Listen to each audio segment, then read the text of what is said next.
Cocoa കവായി എന്താണെന്നല്ലേ വാ പറഞ്ഞുതരാം. ഇതൊരു കഫേയാണ് കേട്ടോ. വെറും ഒരു കഫേ അല്ല, കുഞ്ഞുങ്ങളെയും കിഡ്സിനെയൊക്കെ കൂടെ കൊണ്ടുപോകാൻ പറ്റിയ ഒരു അടിപൊളി കഫേ. നമ്മൾ സാധാരണ കുഞ്ഞുങ്ങളെയൊക്കെ എൻ്റർടൈൻമെൻറ്റ് ചെയ്യിപ്പിക്കാൻ വേണ്ടിയിട്ട് പുറത്തൊക്കെ കൊണ്ടുപോകുമ്പോൾ അവരവിടെ ഇരുന്ന് എൻജോയ് ചെയ്യുന്ന സമയത്ത് നമ്മൾ അവരെ ഇവിടെ നോക്കി വെറുതെ ഇരിക്കുകയല്ലാതെ നമുക്കും ടൈം സ്പെൻഡ് ചെയ്യാൻ എന്തെങ്കിലുമൊക്കെ ഉണ്ടായിരുന്നെങ്കിൽ എന്നൊക്കെ ഓർത്ത് നമ്മൾ കൺഫ്യൂഷൻ വരാറില്ലേ. ആ കൺഫ്യൂഷൻസിനൊക്കെ പറ്റിയ ഒരു അടിപൊളി കഫേ, കുഞ്ഞുങ്ങൾക്കും നമുക്കും ഒരുപോലെ ടൈം സ്പെൻഡ് ചെയ്ത് എൻജോയ് ചെയ്യാൻ പറ്റിയ ഒരു അടിപൊളി കഫേ. ഇവിടുത്തെ പ്രത്യേകത എന്നാന്ന് വെച്ച് കഴിഞ്ഞാൽ ഹ്യൂജ് വെറൈറ്റീസ് ഓഫ് ക്രാഫ്റ്റും ആർട്ട് വർക്കും ഒക്കെ നമ്മുടെ പിള്ളേരുടെയൊക്കെ ഏജ് അനുസരിച്ച് ഇൻട്രസ്റ്റ് അനുസരിച്ചും ചൂസ് ചെയ്ത് ടൈം സ്പെൻഡ് ചെയ്യാൻ പറ്റും. അതുപോലെ തന്നെ പിള്ളേരൊക്കെ അവിടെ ഇരുന്ന് ആക്ടിവിറ്റീസിൽ എൻഗേജ്ഡ് ആവുന്ന സമയത്ത് നമുക്ക് റിലാക്സ്ഡ് ആയിട്ട് അവിടെ ഇരുന്ന് കോഫിയും ജ്യൂസും ഒക്കെ കുടിച്ച് കുറേ വെറൈറ്റി ഫുഡും ഒക്കെ ട്രൈ ചെയ്ത് റിലാക്സ്ഡ് ആയിട്ട് അവിടെ ഇരുന്ന് ചില്ലടിച്ചിരിക്കാൻ പറ്റും. നമ്മളും കൂളാവും, അവരും ഹാപ്പി ആവും. ശരിക്കും കുറച്ച് നാൾ മുന്നെയാണ് കേട്ടോ ഞങ്ങൾ ഈ കഫേയിൽ പോയത്. പക്ഷേ ഇപ്പോൾ സ്കൂൾ ഹോളിഡേയ്സ് ഒക്കെ ആയതുകൊണ്ട് കുഞ്ഞുങ്ങളെയൊക്കെ കൊണ്ടുപോകാനായിട്ട് നല്ല ഡെസ്റ്റിനേഷൻസ് ഒക്കെ നോക്കുന്നൊരു സമയമായതുകൊണ്ട് ഞാൻ ഓർത്ത് നിങ്ങളുമായിട്ട് ഇത് ഷെയർ ചെയ്യാം. ശരിക്കും ഈ സ്പോട്ട് സിഡ്നിയിലാണ് കേട്ടോ.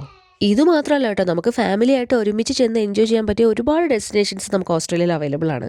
ദേ ഇതാണ് ഇസക്കുട്ടി ആർട്ട് വർക്ക് ചെയ്യാൻ പോകുന്ന കുക്കീസ് കേട്ടോ. ഈ പെയിൻറ് കണ്ടില്ലേ, ഇത് വെച്ച് നമുക്ക് ഇഷ്ടമുള്ളതുപോലെ പെയിൻറ് ചെയ്യാൻ പറ്റും. ഇതിൻ്റെ മെയിൻ ഹൈലൈറ്റ് എന്താണെന്ന് വെച്ച് കഴിഞ്ഞാൽ ഈ കുക്കീസ് നമുക്ക് അവസാനം കഴിക്കാനും പറ്റും. പിന്നെ അവിടെയുള്ള വെറൈറ്റി ഓഫ് ഐറ്റംസിനെ കുറിച്ച് സത്യം പറഞ്ഞാൽ എക്സ്പ്ലെയിൻ ചെയ്താലും തീരത്തില്ല. അത്രയ്ക്ക് മാത്രം huge varieties of art work ആണ് കേട്ടോ. നമുക്ക് പിള്ളേർക്കാണെങ്കിലും നമുക്ക് ഈ ജ്വല്ലറീസ് ഒക്കെ ഉണ്ടാക്കാനാണെങ്കിലും നമുക്ക് വലിയ ആൾക്കാർക്കൊക്കെ നമുക്ക് ഇഷ്ടമുള്ളവർക്ക് ഗിഫ്റ്റൊക്കെ ബർത്ത്ഡേക്കൊക്കെ കൊടുക്കുന്ന സമയത്ത് നമുക്ക് അവിടെ ഇരുന്ന് തന്നെ നമുക്ക് ബർത്ത്ഡേ ഗിഫ്റ്റൊക്കെ നമുക്ക് ആർട്ട് വർക്ക് ചെയ്തൊക്കെ എടുക്കാൻ പറ്റും. പക്ഷേ എനിക്ക് ഏറ്റവും കൂടുതൽ ഹൈലൈറ്റിംഗ് ആയിട്ട് എനിക്കിഷ്ടപ്പെട്ട സംഭവമാണ് കേട്ടോ ഇത്. കാണാനായിട്ട് ഭയങ്കര ക്യൂട്ടായിട്ടുള്ള കുറേ ടോയ്സ് ആണെങ്കിലും അത് തൊടുമ്പോൾ തന്നെ ഭയങ്കര സോഫ്റ്റാണ് കേട്ടോ എല്ലാ സാധനങ്ങളും. നമുക്ക് വീട്ടിലാണെങ്കിലും വാങ്ങി വെക്കാനും ഗിഫ്റ്റ് കൊടുക്കാനും ഒക്കെ ആയിട്ട് വെറൈറ്റി ഓഫ് ഐറ്റംസ് ആണ്. പിന്നെ അവിടുത്തെ ഫുഡാണെങ്കിലും ഒരുപാട് ചോയ്സ് ഉണ്ട് കേട്ടോ. നമുക്ക് കോഫീസ് ആണെങ്കിലും സ്മൂത്തീസ് ആണെങ്കിലും ഐസ്ക്രീംസ് ആണെങ്കിലും നമുക്ക് അതുപോലത്തെ വെറൈറ്റി ഓഫ് കുക്കീസ് ഫുഡ്, നമുക്ക് ഒരുപാട് ബ്രേക്ക്ഫാസ്റ്റ് ഐറ്റംസ് ഒക്കെ നല്ല വെറൈറ്റി ഓഫ് ചോയ്സ് ഉണ്ട് കേട്ടോ അവിടെ.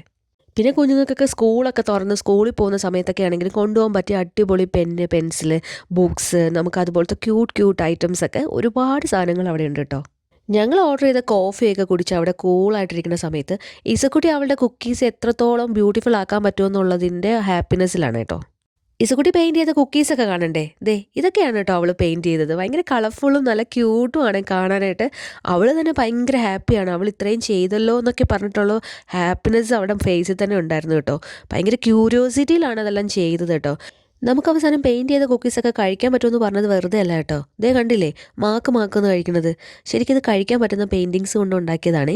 ഞങ്ങളും അവൾ ഉണ്ടാക്കിയ കുക്കീസൊക്കെ ട്രൈ ചെയ്തായിരുന്നു. നല്ല സൂപ്പർ ടേസ്റ്റി ആയിരുന്നു കേട്ടോ. എന്തായാലും അന്നത്തെ ദിവസം ഞങ്ങളും ഹാപ്പി, ഈസക്കുട്ടിയും ഹാപ്പി. ശരിക്കും അതല്ലേ നല്ലത്.